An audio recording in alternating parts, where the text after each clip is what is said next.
James Maxwell Supersonic Studios with you, and I just wanted to touch briefly on a couple of things that I think bear repeating.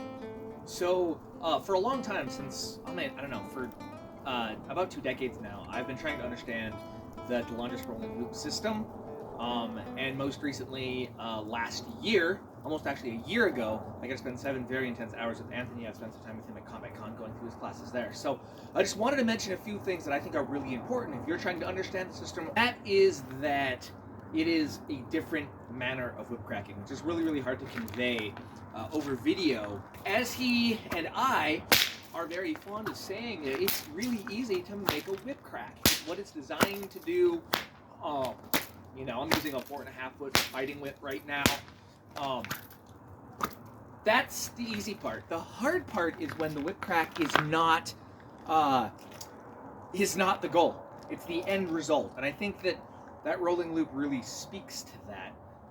I can get the whip to crack by dropping my arm. In rolling loop, I need to make sure that my stance is good, that my alignment is good, that my elbow is up, that I am reaching the full length of the whip. And that is difficult. In rolling loop, you're trying to utilize the full potential of that whip. What that means is I'm reaching out as far as possible, as Anthony says, speaking to the very tip of the whip. What that means is that, I like to say it's like a wand, right? You don't use a wand like this. Expelliarmus! No. You extend your arm and you point. Expelliarmus! That's where I want it. I also don't follow through in a downward fashion either. That doesn't get me anything. I want to point. I want to extend. For myself, as I'm working and trying to understand this, the hardest thing for me is to remember that. To remember use the full potential, to extend, and to make the crack the end result of good technique, not the goal.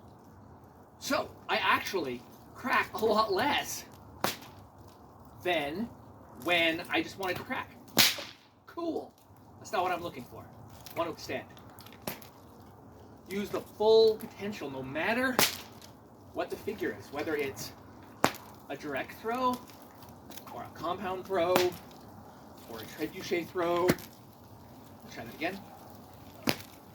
Every single time I'm utilizing the full potential of this whip, I am pointing. When I'm doing my diagonals and my overhead, same thing. I am extending and pointing. One of the reasons that a rolling loop looks like it does is because we're utilizing that. We're aligning the whip. We're extending the whip. So I just wanted to mention that. Sometimes it kind of gets lost. I know that it's something I'm working on constantly and consistently. And speaking of this fighting whip, if you've seen Volume 2 of Anthony's series, Tom Meadows is on there. Right? And we have 4 angles of attack. When I asked Anthony about that, he said, "Oh, you can do the same thing." He was actually using this whip. He said, "You can do the same thing," and then he extended that, and he put this out at maximum range. That was terrible. It would actually be out at maximum range. And that extension, it was really, really cool, and there's so much power in that. So much power in that extension and utilizing the full potential of the whip. So, just something to think about.